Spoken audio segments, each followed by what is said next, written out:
Hi, I am Charles. This video will talk about delete range names. Let's get started.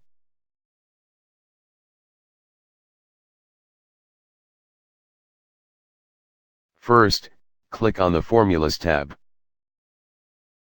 Then click on Name Manager. The Name Manager pop-up window will appear.